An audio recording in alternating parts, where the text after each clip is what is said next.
What's up, former party people? This is Jerry, you know, the one who actually combs his hair on the A is for Alcoholic podcast. Now, if you're finding value in listening to the AIFA podcast every week and you want to support sharing it with others, we invite you to become a sustaining monthly or per show contributor. Go to patreon.com/AIFA. It's super easy and it only takes a quick moment. It's about as easy as buying one of those pre-cooked space chickens from the grocery store, taking it outside, giving it a big old kiss, and kicking it into traffic. Why would you do that? Anyway, you do you, and I'll do me. Again, go to patreon.com/AIFA. And with that, people, let's start the show.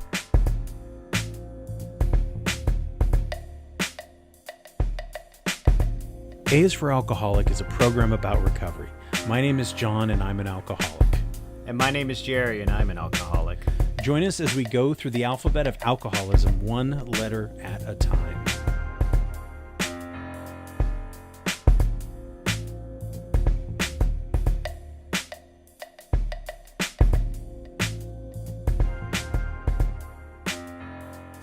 The presenting sponsor of A is for Alcoholic is Green Camel Press. Have you been to Green Camel Press yet? Go check out Green Camel Press.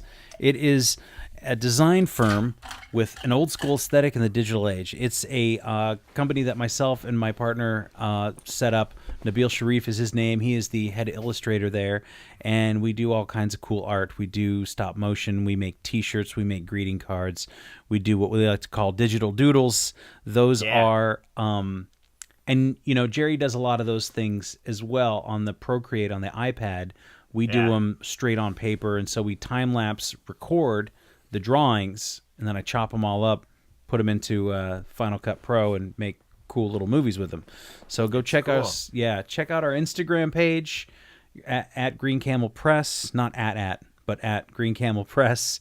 You can see a bunch of them on greencamelpress.com. There's they're on the YouTube. However you like to consume your media, you can find us there one way or the other. Green Camel Press. They're omnipresent. They're everywhere. Yes. We're also brought to you by our sibling podcast, Gluten is Not Your Problem.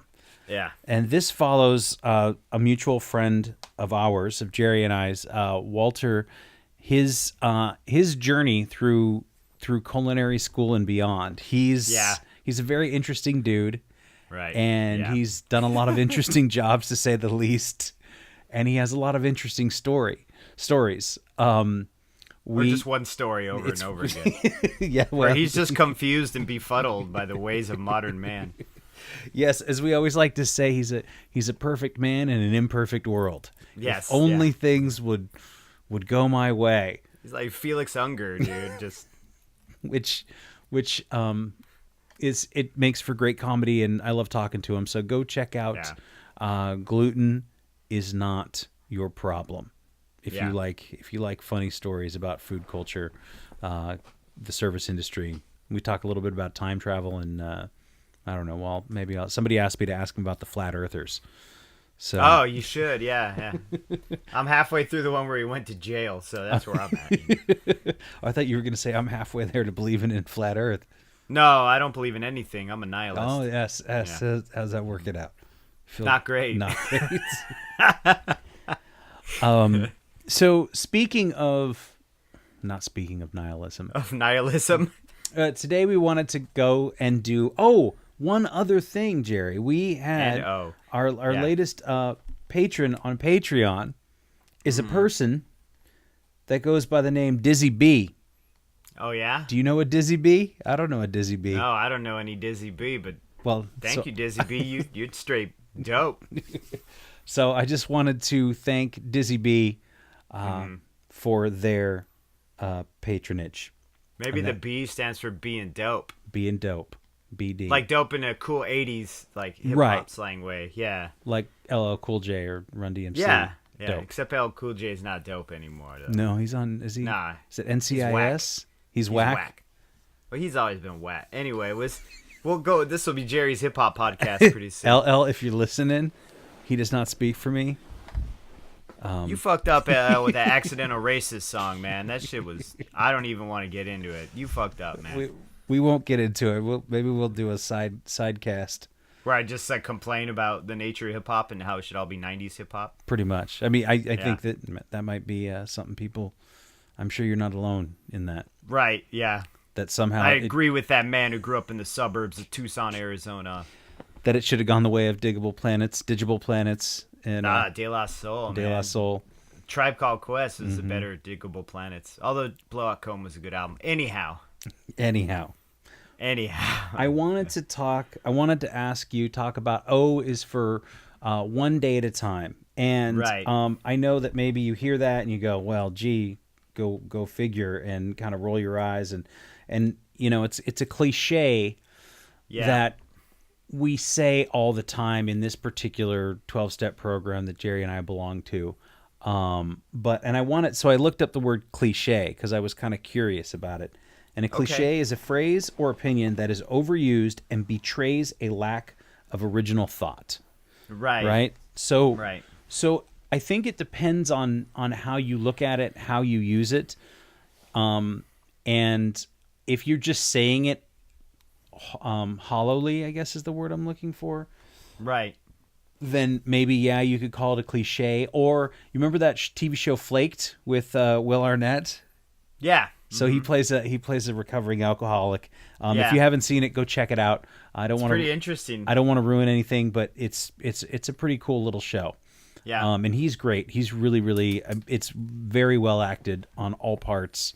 It's an interesting take on recovery culture, that's for sure. Because there's a whole recovery culture, which if you're listening to this, you're probably familiar with it in some way, some shape, aspect, or form. Yeah. But there's one part where there's two. I think it's him and was the dude's name Boomer, the hippie dude, the surfer dude. Yeah. Is it? Yeah. And they go, man, that guy's got a something problem, and they're like, no, man, that guy's got a platitude problem. Right. Because the guy in the show has something to say about everything, and I know that when when I first got into recovery, I was inundated with them. You know, what does denial? Yes. What does denial stand for?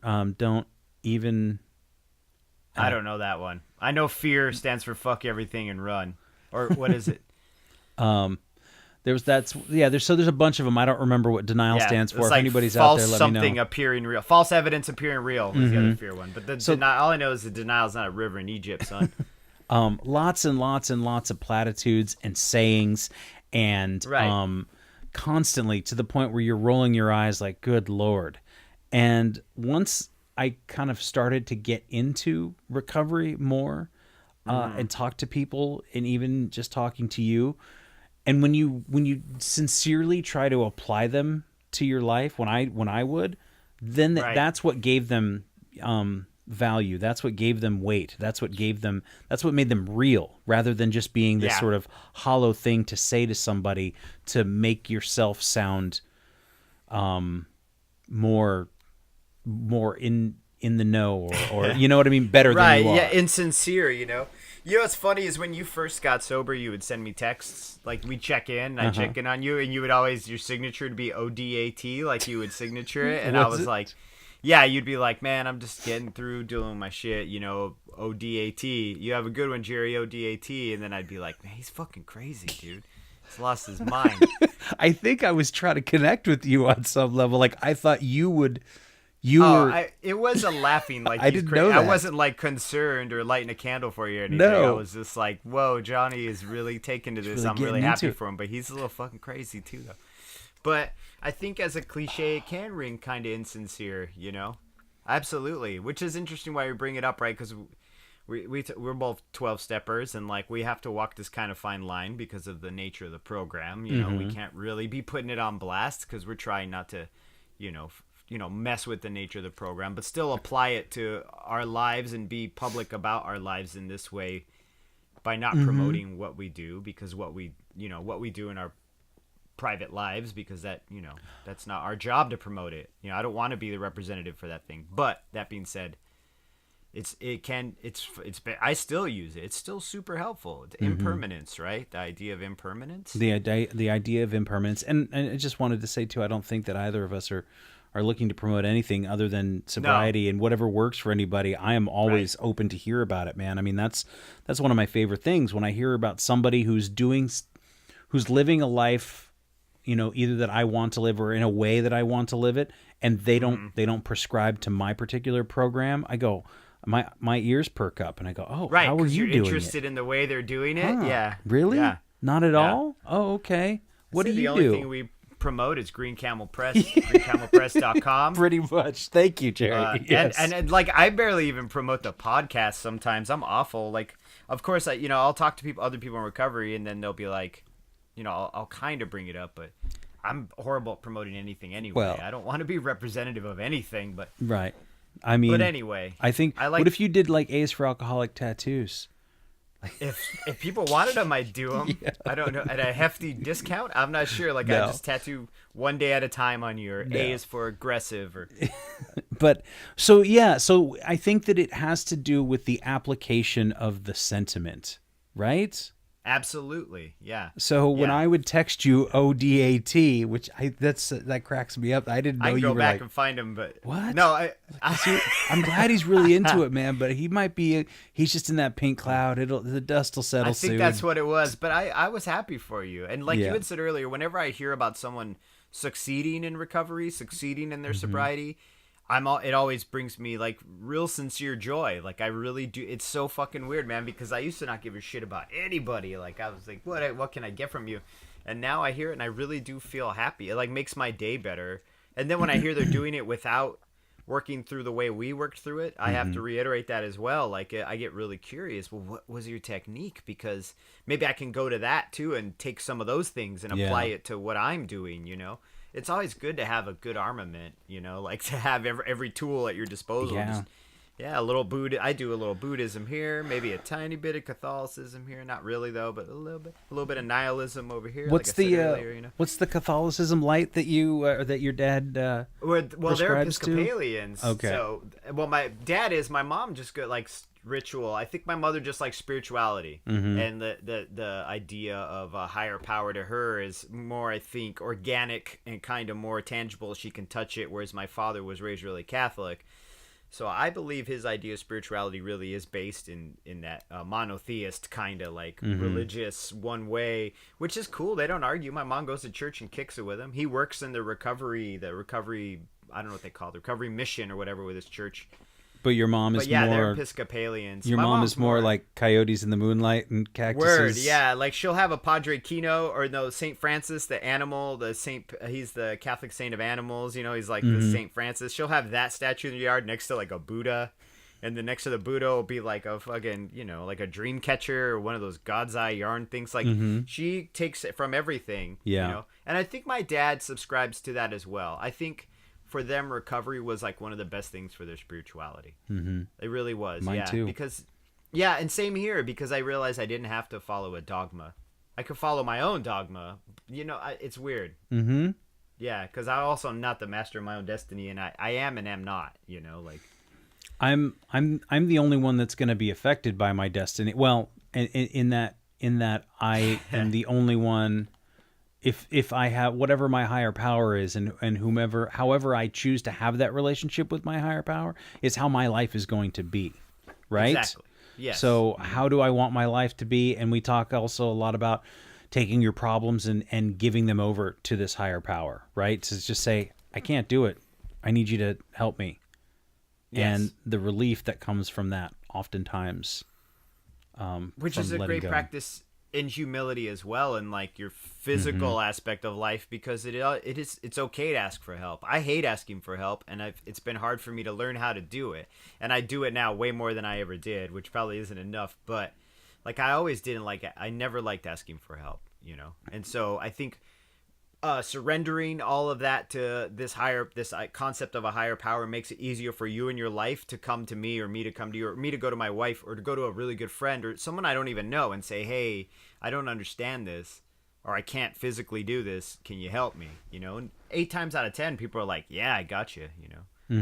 People are. I have found that people are more than excited to help sometimes. Well, yeah, because helping people makes you feel good, right? You know what I mean? So like, hey, you'll feel good because you helped me until it gets too hard for you, and then you're like, this doesn't feel good. You know what I'm saying? And I feel good because I got help. Yeah. Yeah. So when we talk about one day at a time, and we talk about it as more than just an empty platitude, Word. Yeah. what does that? I mean, what does it mean to you in like what is the core, the crux of that for you in your life? Why does that work? Why is that something that you might say or feel or think every time maybe there's a problem that's too big? Well, I think in early recovery, and even now sometimes I use it as I used it in the beginning, and I still go back to it every once in a while as far as drinking goes, is all I need to do is not drink today. Like, all I need to do is make it through till I go to bed, which I've probably said a billion times, and then as soon as I go to sleep, if I wake up tomorrow, if I want to fucking tear the roof off this house, and I'm going to do it. But tonight, as soon as I get to bed, I'll be okay. And then I think as I get farther into my recovery, it feels more like it's just that impermanence. Like, whatever situation is happening right now is not permanent. It will end one way or another, regardless of what it is, and regardless of whether the ending of it is beneficial to me or not. Yeah. In hypotheticals, I could say, well, I've been diagnosed with like cancer or something, which is awful, but it's real. Happens to people already. Where I'm at that age, I guess you could be at any age really, but so then I have to look at it like, okay, all I've got is today to deal with this, and then tomorrow, and then, do you know what I mean? Tomorrow I'll get up and then deal with it. But I know it's impermanent. Like, it's going to go either one way or another. Either I'm cancer free or eventually I'll succumb to it, which is kind of dark. But you know what I'm saying? It's like, it's this idea of like, what is happening to you right now is not going to be your permanent state of being. Yeah. Yeah. I was feeling that. I was thinking that to myself the other day, because as you know, the last 7 to 10 days, I have been in this sort of, what I described to you, and I told somebody else in a letter I wrote. I call it my depression in D minor. And because it was fucking dramatic. I know, right? You're such an artist, dude. Yes, I'm gonna have to go look up what, I don't know what D dude. minor is, but it just sounds right. It just sounds good. Yeah. So it was my great. depression in D minor. I'm just going through my moods, and well, minor keys make you feel sad anyway. Right. Yeah. So I was having a hell of a time. Nothing was feeling good. Nothing was feeling right. I didn't want to do anything. The things, it's the typical shit where it's like, are the things that you're usually into, they show you no more interest? And I was like, yeah, this sort of, I was like, yeah, that's pretty much, that's it. That's the, or as Sinatra once said, fighting vainly the old ennui. What is that from? Is that it's you make the reference, and I ain't that a kick in the head? But fighting vainly the old ennui. It's from a Sinatra song. Okay. Maybe I get no kick from a plane or something like that. I don't know. Yeah, okay. I get a kick out of you. I get a kick out of you. Yeah, and so for like 7 to 10 days, I just felt like there's this feeling. It's almost like there's a wet blanket that came out of the washer and got thrown inside my head, and it's heavy, and it hurts. And the only thing the last couple of days I kept thinking was, this is gonna pass, John. And then the other voice in me was like, well, that's not fucking. It's here right now. I'm here right now, and this really sucks. In it. You're in it, and this really sucks. And then this thing that I do where I got up in the morning and I forgot to write my morning journal pages, right? And so I'm driving to work, halfway to work, and I'm like, fuck, dude, my day is ruined. And I forgot to tell you, the night before, I had to go to bed early and I couldn't sleep. And all I kept thinking about was, great, tomorrow's already going to suck, and it hasn't been here yet because I can't fucking sleep. So I'm laying in bed as the hours tick by, and you know this one, right? I know it very well, yeah. That's why I'm smiling so much. So I go to work, and, whatever, man, fucking guy the night before didn't leave shit clean or didn't do things right, so on and so forth, and this is just my fucking life. This is just my fucking life, and I keep that's what I keep rolling around in my head, and I'm going to do this forever, and blah blah blah, and and then I see my brother, and he was just cruising through town, and it was so awesome, and I was happy for like a moment. He was there for about an hour, and we talked, and he came in, and he had a little lunch. I work at a restaurant, if anybody didn't understand any of that, but and then he leaves, and I finally get out of work, and I'm driving home, and I'm like, I'm just fucking hungry, and there's no food in the house, and there's and my girlfriend had given me some stuff, and so there's like this Amy's gluten-free cheese pizza in the freezer, and I'm like, you know what? Fucking calories be damned. I'm going to just cook the thing and I'm going to fucking eat it, and it's going to make me feel better because it's going to make me feel better because it's pizza. And then so it says, but I put some, check this out, I put some mushrooms and like onions. I sauteed those with some black olives and kind of like spice it up a little bit, you know? Yeah. And so it says, put it right on the oven rack. I swear there's a point to all this. So I put it on the oven rack and I do 6 minutes, and then I go to twist it, and all of a sudden the shit starts falling apart on the oven rack. And you know what happens in a 400-degree oven when pizza just... So then the smoke alarm goes off. There's pizza all over the fucking stove, the oven, inside, smoking everywhere. And I'm like, this is fucking great. This is just, I can't even fucking have pizza. And I'm just so angry and sad and depressed and just frustrated. And so this was yesterday. Yesterday was Saturday, yeah. And it just was one thing after another, and I had convinced myself, I was like, see, John, it's not in your head. It's the fucking world, and it's after you, and this is what it does. It's conspiring against you, dude. What the fuck? Yeah. And I said, okay, I'm going to bed early. I was really bummed out, but I was like, I'm going to bed. I went to sleep at like 10, which is not, it was very early for me.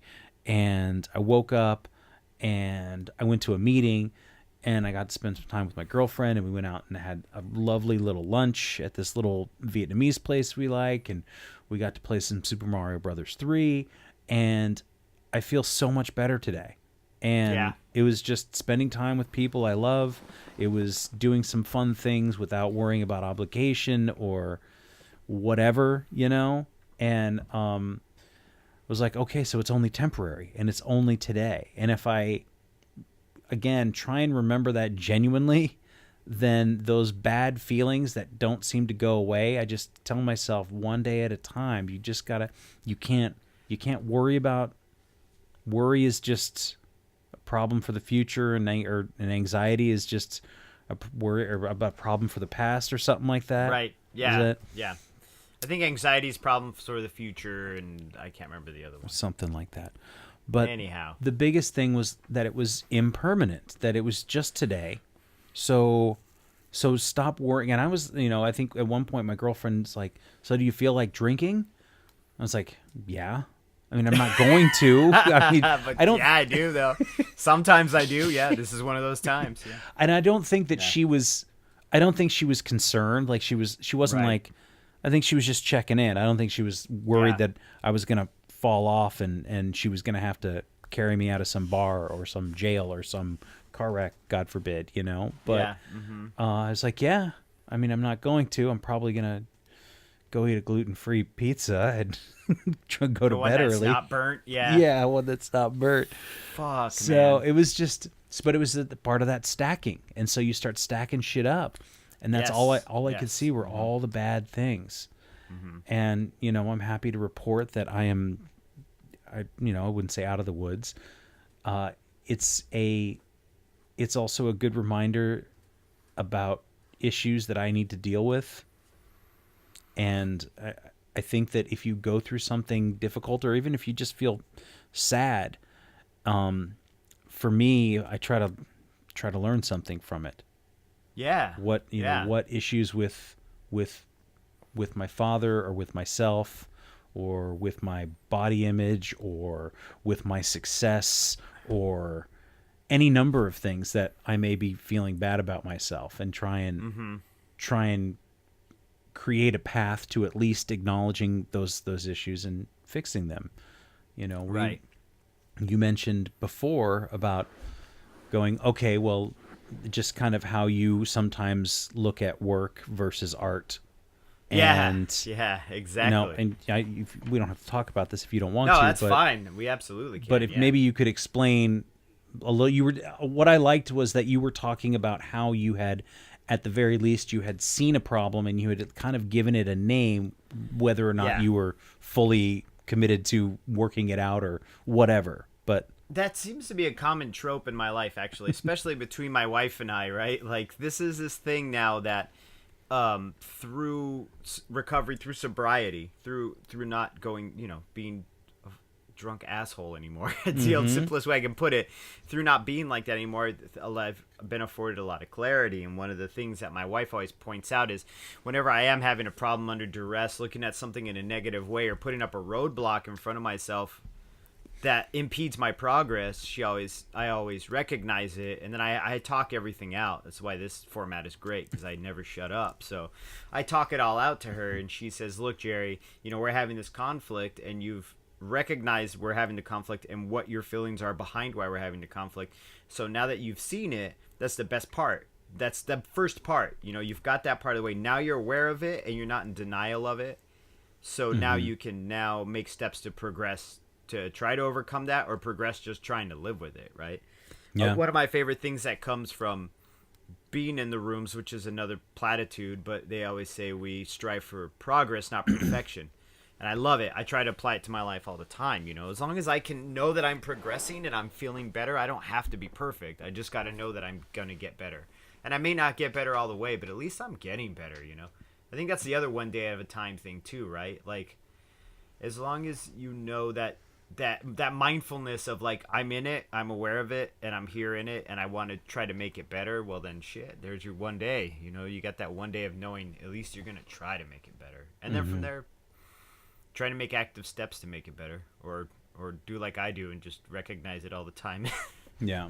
Wait for it to come back up again later. But I mean, in regards to me and art and stuff, yeah, I absolutely recognize my attitude towards it, Not wanting to ruin it by making it something, or making it a chore, right? Because I came into tattooing to do art because I loved doing art, right? Because I loved it, and now I still love it, but it's a different animal. It's like a whole different thing now, because I require going to that well for water every day. The walk may not be as scenic as it was the first 300 times I did it, but I still require going to that well, and I'm appreciative and grateful for that well. I just, sometimes me being a human, I'm like, oh, well, would be a lot prettier if this well were in fucking California, or some other dumb shit like that, But I think if you can recognize what it is, name it, and then realize, okay, that's my first problem. How do I tackle this problem? And I don't have to solve it, but I definitely need to progress enough that I can live with it, or at least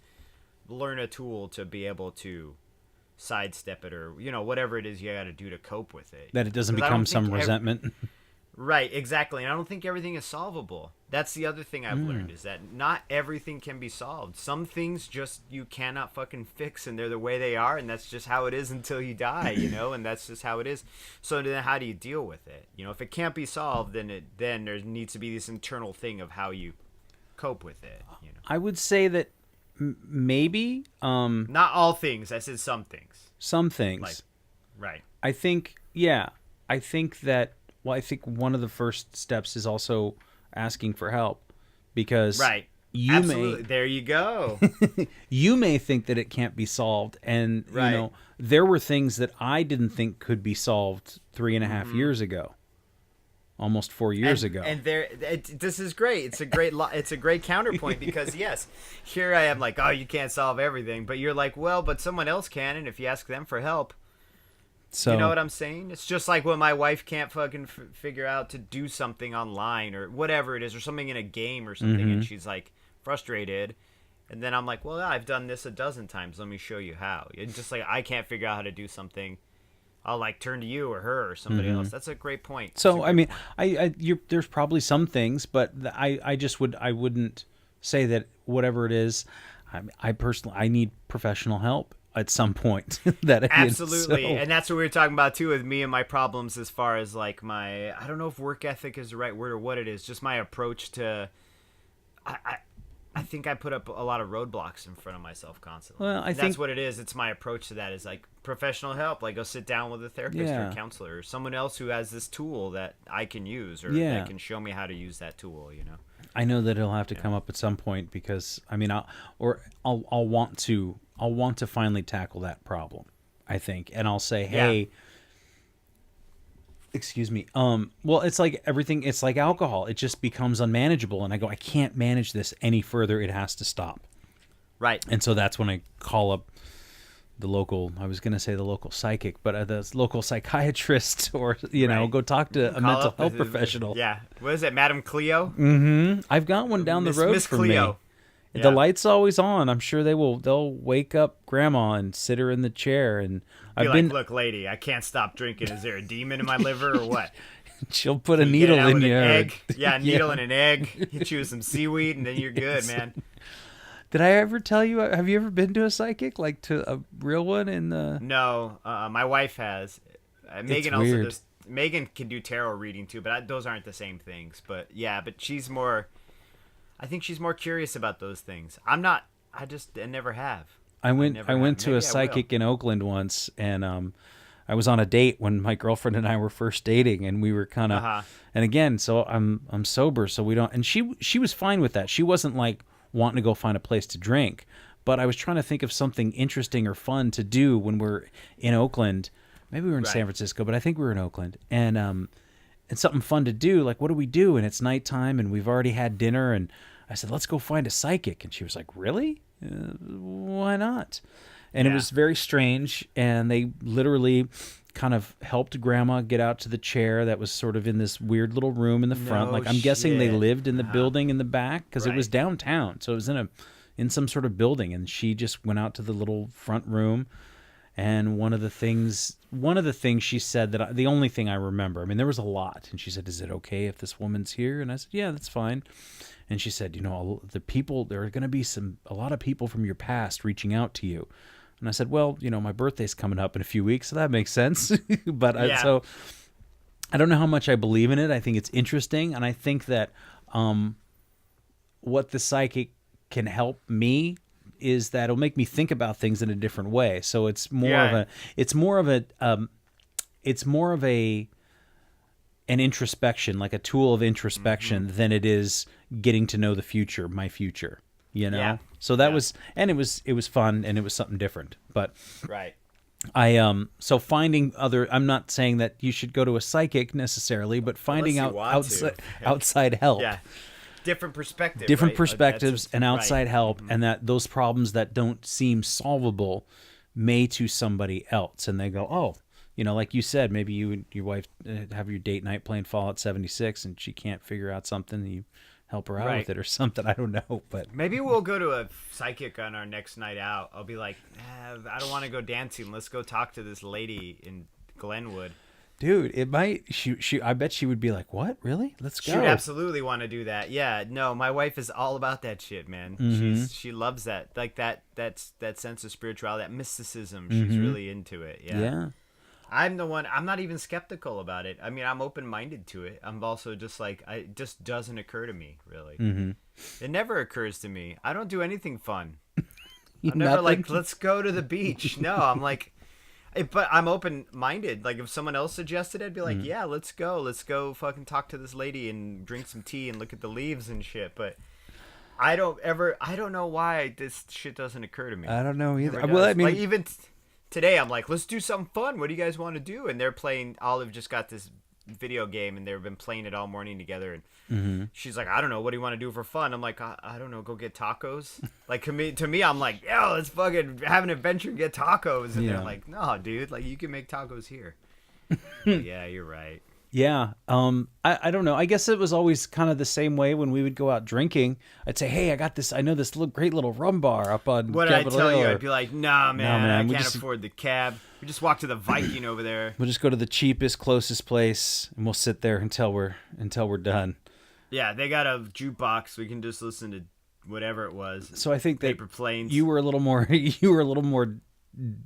dour. Maybe that's not the right word, but Dour is a good word to describe Unadventurous? me back then. Unadventurous is a better word. I like.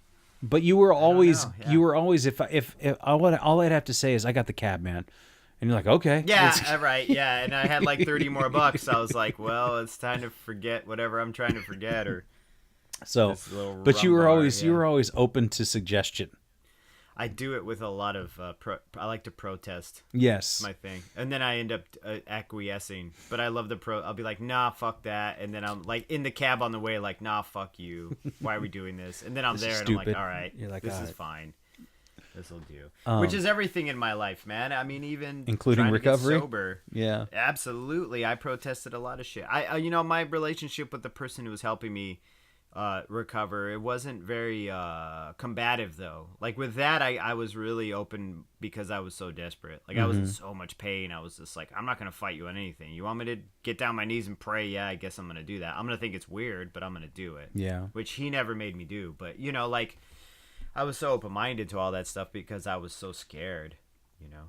I still get scared. I still get, I mean, I do this weekly practice with you has been incredibly helpful for me because it still keeps me grounded in it, because there are times where I walk off that path and don't think about, what's good for me or my recovery or what's good for me, my mental health, and I just throw myself into things at times. And yeah, this whole once a week thing has been real valuable to me.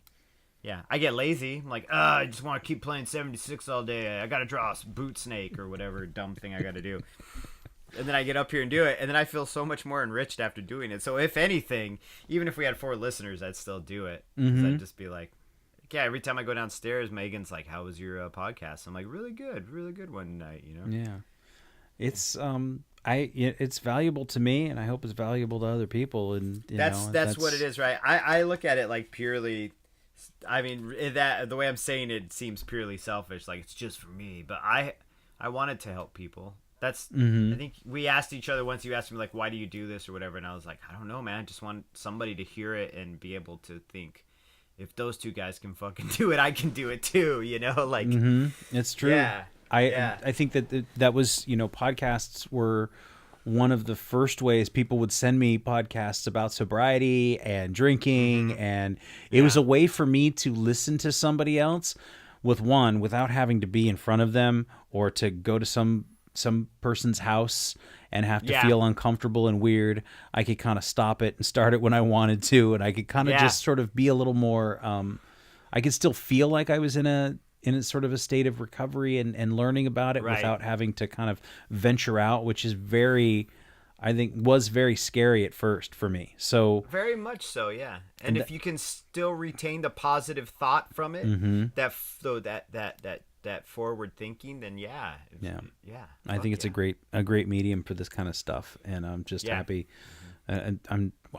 We're not being interviewed about the podcast, but if we were, that's what we would say. I didn't greencamelpress.com. Green Camel Press. I didn't start the. I don't know why did we start this, just to help people, because we were doing book readings with each other, and then I was like, and then I was like, we should do a podcast, and you're like, maybe we should, and then we did it. And then I bought a microphone. Because I was listening to it, and then I had one laying around. I still haven't bought one for the podcast. This is just the mic that I had laying around. But I listen to a ton of podcasts in early recovery as well. And it helped me, because I was listening to podcasts before that anyway. So I was like, well, let's listen to something that pertains to what I'm going through. And it was really helpful because I couldn't always go to a meeting or be around other people. I was not around anybody in recovery. I was only around people in recovery like maybe an hour a day, like 2-3 days a week in the beginning. So I had to be around it. I had to think that forward thinking, that positive thought, because I was around so much negative thought. And it's kind of, you get to sort of listen to it or understand it or learn about it in smaller chunks, which is the theme of our show today, is one day at a time. 1 day at a time. And why do we say 1 day at a time? Because do you like that? That's one of my superpowers, bringing it back in. Bringing it back home, dude. That's what it's all about, is taking these huge, or these seemingly unsurmountable is a phrase I hear a lot in recovery, right? Yes. Seemingly unsurmountable problems. Seemingly, though. Seemingly unsurmountable. And it's okay, well, break it up into little chunks. And they do this in like engineering and stuff like that. Like, this is not some new thing. They go and they say, okay, so we have to build this from here. Well, how do we get from here to there? And they literally take it and they say, well, let's just get 1 inch ahead. Okay. Yeah. And then let's just get 2 inches ahead. Let's not worry about the next 7/8 of the mile. Let's just do 1/8 of a mile right now. And so when you zero in on those issues and those problems, when I would zero in on it and go, okay, I have to wake up and not drink today. I have to go to a meeting today. I have to, whether it was call my sponsor or call my friend or talk to you or say it's time to sit down and record a podcast. Like, that's what I need to do today. That becomes priority number one.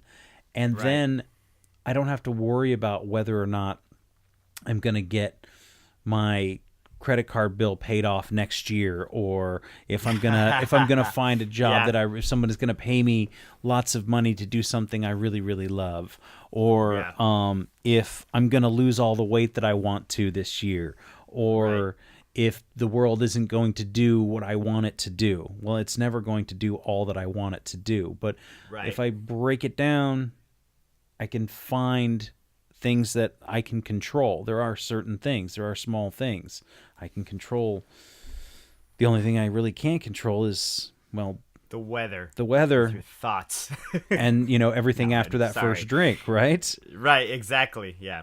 And my thoughts. I mean, that's too. Oh, yeah. No, see, I took a little bit of that punch out of that, but you're right. The only thing you can control is, what is it? Everything else. Well, the world and that first drink. Everything after the first drink. Right. Right. And I think that's pretty accurate. And, that sounds dramatic, but, and it may not be, I may have one drink and then put it down, and I could not pick it back up for 6 months.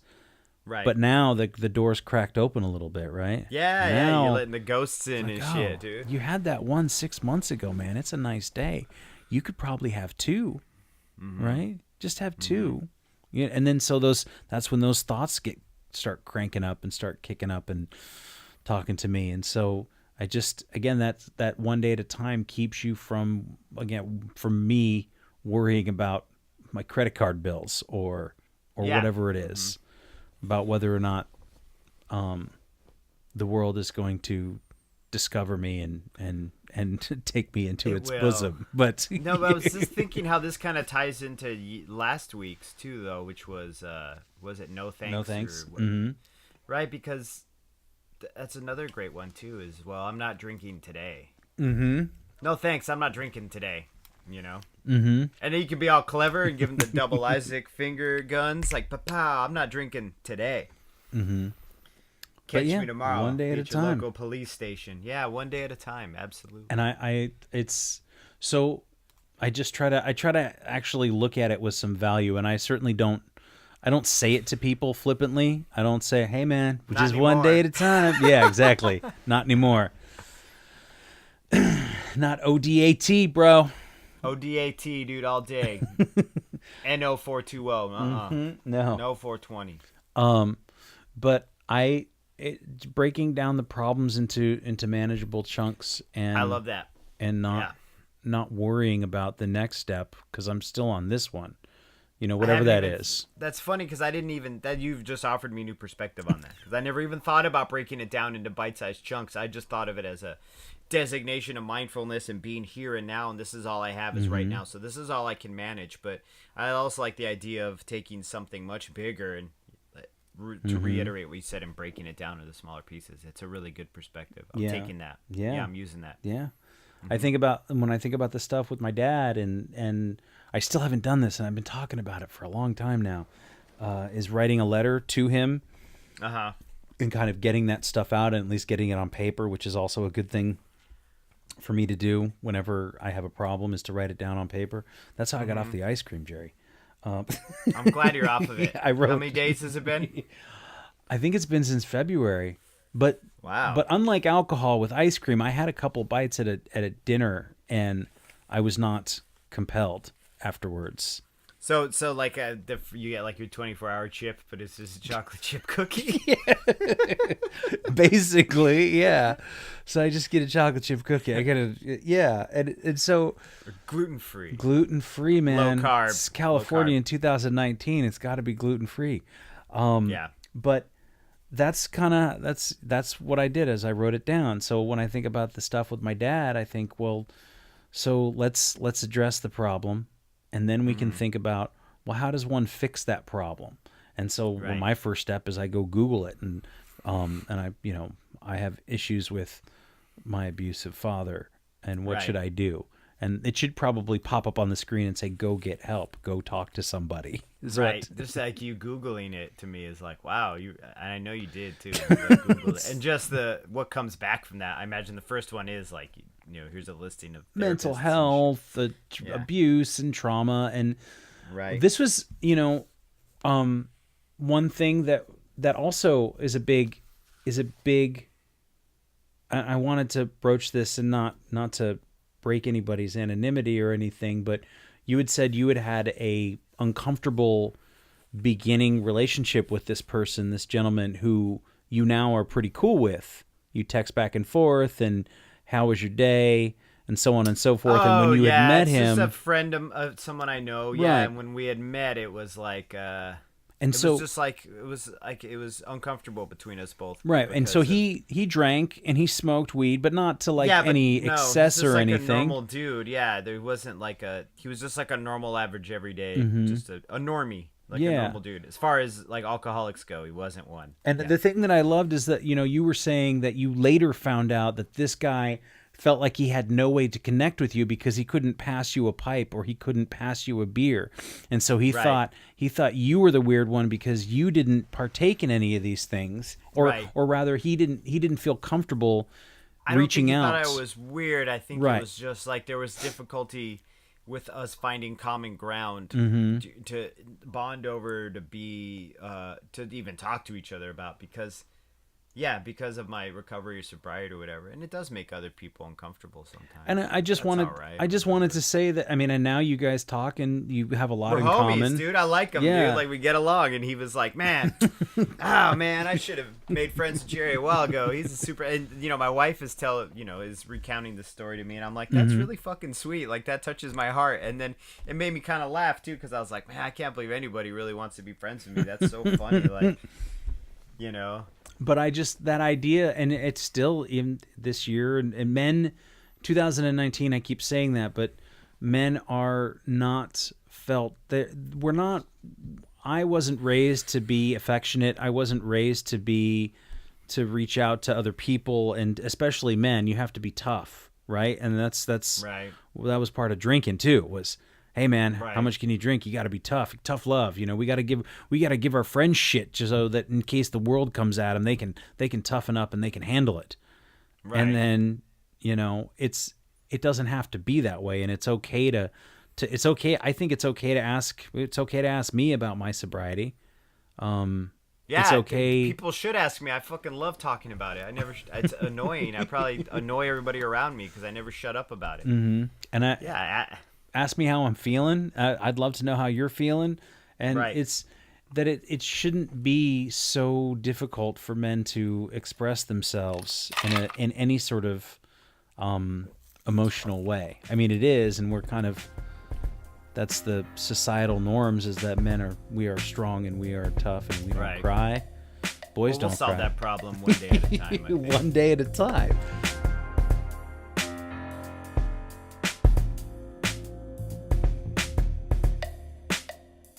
Thanks again for listening. Our music, as always, is by Neglect. You can find more of his stuff at neglect.bandcamp.com. And you can find us on all social media platforms that matter: Instagram, Facebook, and Twitter.